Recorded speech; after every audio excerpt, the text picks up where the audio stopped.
बिस्मिल्लाहिर्रहमानिर्रहीम। अस्सलाम वालेकुम। आपका दोस्त सलमान हैदर। दुआ है उस परवरदिगार से कि उसने आपको और आपके अहले खाना को अपनी हिफ्ज़ो अमान में रखा हुआ हो। आज का दिन हर लिहाज से बहुत ज्यादा तारीखी होने जा रहा है।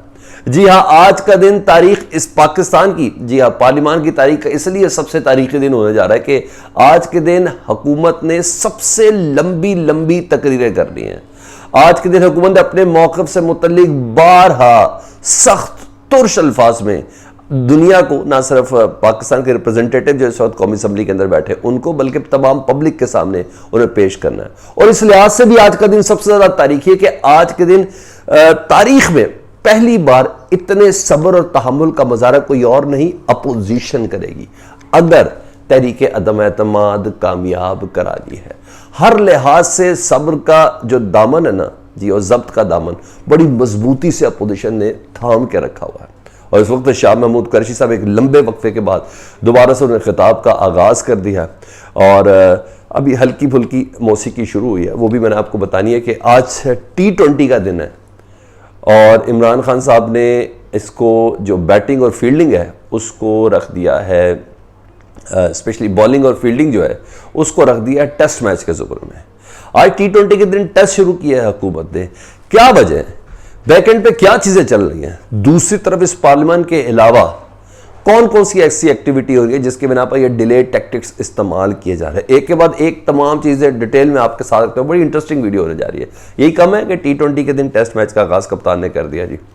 क्या है, किस तरह थकाने की कोशिश की जा रही है, किस तरह थका के अपोजिशन को मारने की कोशिश की जा रही है, किस तरह अपोजिशन की खुशी को खुशी होने के बावजूद तकलीफ और अजियत में बदलने की कोशिश की जा रही है। वो तमाम की तमाम जारी बात है, ये सारे पार्लियामेंटेरियन हैं, सीरियन पार्लियामेंटेरियन हैं, हुकूमत के भी इस वक्त फ्लोर के अंदर मौजूद हैं, ऑल 100 अफराद मौजूद हैं। वो किस तरह हो रहे हैं, सारी चीज़ें एक के बाद एक आपके सामने रखता हूँ। चैनल देख रहे तो सब्सक्राइब कर दें, बेल आइकन दबा दें ताकि आने वाले वक्त में वीडियोस आप तक पहुँचती रहे जी। 10:30 बजे इजलास शुरू हुआ। 10:30 बजे इजलास बिल्कुल अदालती हुक्म के ऐन मुताबिक शुरू हुआ और उसके बाद शहबाज शरीफ साहब ने अदालती हुक्म पढ़कर सुनाया। अदालती हुक्म पढ़कर सुनाया तो स्पीकर ने कहा मिनोअन जी अदालती हुक्म पर अमल होगा, इसलिए एजाज़ की कार्रवाई है। 6 नंबर पर ये एजेंडा तहरीक अदम एतमाद का। उससे पहले हम ये अमरीकी साजिश पर बात करना चाहते हैं, इस ख़त के ऊपर बात करना चाहते हैं और उस ख़त के मुंदरजात के ऊपर बात करना चाहते हैं। किस तरह तहरीक अदम एतमाद को हमने बैरूनी साजिश कह के 3 तारीख को इस तहरीक को ही हमने गैर कानूनी करार दिया था। फिर शाह महमूद कुरैशी साहब ने तकरीर स्टार्ट की तो अपोजिशन ने जुमलेबाजी शुरू की। जो वो अपोजिशन जो ये तहिया करके आई थी कि हम नहीं बोलेंगे ताकि किसी तरह गैर मुइना मुद्दत के लिए इजलास की कार्रवाई फ्लोर पे इस तरह का वो जो एजेंडे की कॉपियां फाड़ते हैं, स्पीकर के साथ बदतमीजी करते हैं, गाली गलौज, तो फिर ये सबको हाथापाई भी हो जाती है ना। तो हुकूमत की कोशिश तो ये होगी, वो क्यों कर होगी वो भी मैं आपको बता देता हूँ। भी वो आपको बड़ी इंटरेस्टिंग इंफॉर्मेशन देने जा रहा हूँ। तो उन्होंने कहा जी जुमलेबाजी शुरू कर दी, इजलास थोड़ी देर के लिए मुलतवी कर दिया गया। मुलतवी कर दिया गया तो जी 12:30 बजे का टाइम, 12:30, 1, 1:30, 2, 2:15 बजे 2:20 पे जाके ना फिर दोबारा से इजलास का हुआ। और इस सिलसिले में ये टिकट्स आ गए जी कि बाकायदा तौर पर शाह महमूद कुरैशी साहब से बात हुई है कि जी 8 बजे के करीब वोटिंग होगी और उससे पहले हुकूमत की तमाम तकरीरें सुनी जाएंगी, उनका मौक़िफ़ सुना जाएगा इस तमाम केसेस पे, इस तमाम नैरेटिव के हवाले से कि किस तरह हमें तहरीक अदम एतमाद को हमने पेश करना था। तहरीक अदम एतमाद के हवाले से हमारे पास कौन कौन से डर थे, किस तरह नेशनल सिक्योरिटी कमेटी का इजलास बुलाया गया, किस तरह इस इजलास से मुतल्लिक हमने मिनट शेयर किए, किस तरह वो फैसले हुए, ये तमाम चीज़ें होंगी। अभी भी शाह महमूद कुरैशी साहब के तुंदो तेज़ जुमले जारी हैं और अपोजिशन थोड़ा थोड़ा अब म्यूज़िक देना शुरू हुई है और स्पीकर कह रहे प्लीज़ आवाज़ कम रखें, प्लीज़ ये करें। तो उम्मीद तो यही कि जिस तरह रोज़े का वक्त होता जाए तो ये इश्तियाल मज़ीद ना बढ़ जाए कि स्पीकर को कहा जाए, स्पीकर को ऐसा लगे कि ये फ्लोर की कार्रवाई इस वक्त नहीं चलती, इसको फिर किसी और दिन के लिए मौखर कर देता है। क्यों, वो भी बताता है मैंने आपको। पोजीशन क्या है इस वक्त जी, और पाकिस्तान अगर पोजीशन स्पीकर को लगा कि हाउस इन ऑर्डर नहीं है तो स्पीकर के पास ये इस्तेकाक है कि वो ये रूलिंग दे सकता है कि अभी कुछ दिनों के लिए या गैर मुइना मुद्दत के लिए इस इजलास को मुलतवी किया जा सकता है। क्योंकि अदालती हुक्म पर 10:30 बजे इजलास बुला लिया गया था। अगर फ्लोर की हालत ख़राब हुई तो कस्टोडियन ऑफ द फ्लोर जो है ना जी, वो स्पीकर है और स्पीकर कुछ भी इस तरह के अहकाम दे सकता है। अच्छा, अब क्या करें खान साहब? खान साहब इनको थका थका कर मार रहे हैं, और इसके मारने की वजह यह है, ऐसा लग रहा है क्योंकि इस टाइम हम फ्लोर पे देख रहे हैं, लोग सो रहे हैं, अपोजिशन अरकान सो रहे हैं, अपोजिशन अरकान वॉशरूम तक नहीं जा रहे, ये ना हम जाएं तो हमारे पीछे से वोटिंग हो जाए। अपोजिशन अरकान नमाज पढ़ने नहीं जा रहे कि ये ना पीछे से वोटिंग हो जाए। इस हद तक डराया हुआ है, इस हद तक डराया हुआ जी।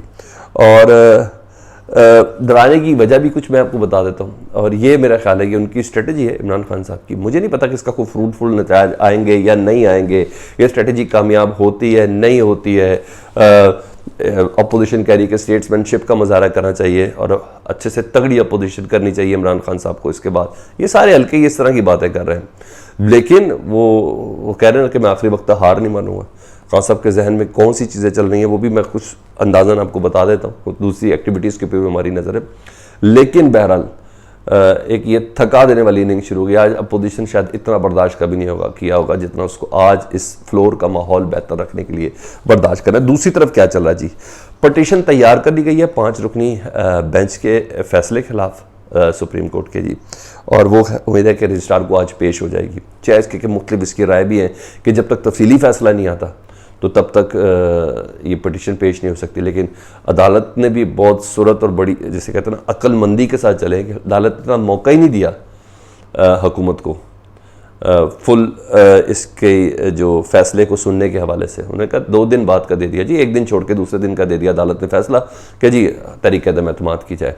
हालांकि जब तक फुल फैसला ना आए, डिटेल फैसला ना आए, तो उसकी बिना पर अगर ये टेक्निकलिटी है जिससे मतलब कुछ कानूनदान ये कह रहे हैं कि जब तक फुल फैसला नहीं आएगा, डिटेल फैसला नहीं आएगा, तो हुकूमत रिव्यू पिटिशन के ऊपर नहीं जा सकती। जाहिर पता है उसने लार्जर बेंच ने फुल बेंच के ऊपर जाना है, जहाँ जस्टिस काजी फायज ईसा हैं, जी हाँ मंसूर हैं, जस्टिस मंसूर हैं लाहौर हाई कोर्ट वाले, तो आपको सब पता है। लेकिन बहरहाल अदालत ने भी कहा कि नहीं 2 दिन बाद ही, हालांकि फुल फैसले से पहले, डिटेल फैसले से पहले अदालत ने कहा।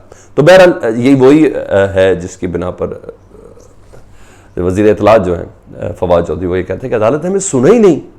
तो सुना ही नहीं अदालत ने, तो अदालत कैसे कह सकती है कि स्पीकर का जो, जब ख़त का मतन ही नहीं देखा उन्होंने, उस साजिश का मतन नहीं देखा, उसके पॉइंट्स ही नहीं देखे, नेशनल सिक्योरिटी कमेटी के मिनट्स ही नहीं देखे, तो अदालत कैसे कह सकती है कि आप तहरीक-ए-दमात को ना की जो तहरीक थी उसको पोस्टपोन करना ये गैर कानूनी और गैर आईनी है। लेकिन बहरहाल इस वक्त ये है। दूसरी तरफ जी पटिशन एक तो तैयार की गई है, दूसरी तरफ क्या हो रहा है जी, वो FIA कोर्ट में जी पीर तक की डेट है जी, परसों की जी 11 अप्रैल तक की जी। मकसूद चपड़ासी वाला जो केस है जी, उसमें ज़मानत की तौसीक के लिए शहबाज शरीफ साहब को पेश होना है। एक ये भी हैपनिंग है जी, क्या पता FIA उनकी ज़मानत कैंसिल कर दे। तो इस तरह की कुछ छोटी छोटी ख्वाहिशें हैं जो इस वक्त वज़ीर-ए-आज़म पाकिस्तान इमरान खान और उनकी टीम लेके चल रही है। लेकिन बहरहाल इस वक्त कमाल ज़ब्त का मुज़ाहरा किया जा रहा है। अयाज सादिक साहब कह रहे हैं कि 8 बजे तक वोटिंग की कोई बात नहीं हुई, जो भी फीड कर रहा है गलत कर रहा है। अच्छा जी, शाह महमूद कुरैशी साहब फ्लोर पे कह रहे हैं मैं जो भी कह रहा हूँ कि डॉक्यूमेंटेड है जी, और 1 नंबर है ये ख़त। वाकई ये वाशिंगटन में तैनात ग्रेड 22 के अफसर ने ये ख़त भेजा था और हमें ये धमकियाँ और इस साजिश से मुतल्लिक आगाह किया था। ग्रेड 22 का एक अफसर है। बहरहाल हुकूमत इस वक्त अपनी जस्टिफिकेशन दे रही है, जाते जाते अपना तमाम केस पब्लिक के सामने भी रखना चाह रही है, और ज़ब्त का इम्तिहान भी है सही मायनों में। T20 के दिन, बल्कि फाइनल ओवर्स के दिन एकदम टेस्ट मैच का आगाज़ कर दिया गया। तो वज़ीर-ए-आज़म पाकिस्तान इमरान खान की जानिब से इस वक्त शाह महमूद कुरैशी अपनी फ़ॉरेन पॉलिसी से मुतालिक बता रहे हैं सारी चीज़ें लुब्बे लुबाब इस फ़ॉरेन पॉलिसी के ऊपर जाके अड़ गए कि क्या पाकिस्तान की फ़ॉरेन पॉलिसी सॉवरन थी या नहीं थी। ये वो अपडेट है, डिले टैक्टिक्स क्यों इस्तेमाल हो रहे हैं और ज़ब्त का इम्तिहान इस वक्त अपोजिशन का है। इससे बड़ी हैरानगी की कोई बात नहीं है। मैं खुद बोर हो गया हूँ ये असम्बली के इजलास और इन लोगों की बासियाँ लेते हुए या सोते हुए MNAs को देखते हुए। लेकिन इतना है कि जब आपको ये भी पता हो कि ये सामने वाले बंदे का या हुकूमत में आखिरी दम रह गया है, चंद सांसें, सकत भी नहीं रही, हिल भी नहीं पा रही, जिल भी नहीं पा रही, फिर भी अपोजिशन को एक डर है कि कुछ होगा। मेरा ख्याल है कप्तान की यही स्ट्रेटजी है कि आखिरी वक्त तक इनको ऐसा लगे कि मैं कुछ करूँगा। कहते ना मारे नारे डराया चंगा, शायद ऐसा ही लग रहा है। कमेंट सेक्शन में मुझे ज़रूर आगा कीजिएगा। अपना बहुत ज़्यादा ख्याल रखें। अल्लाहुम्मा सल्ली अला मुहम्मदिन व आले मुहम्मद।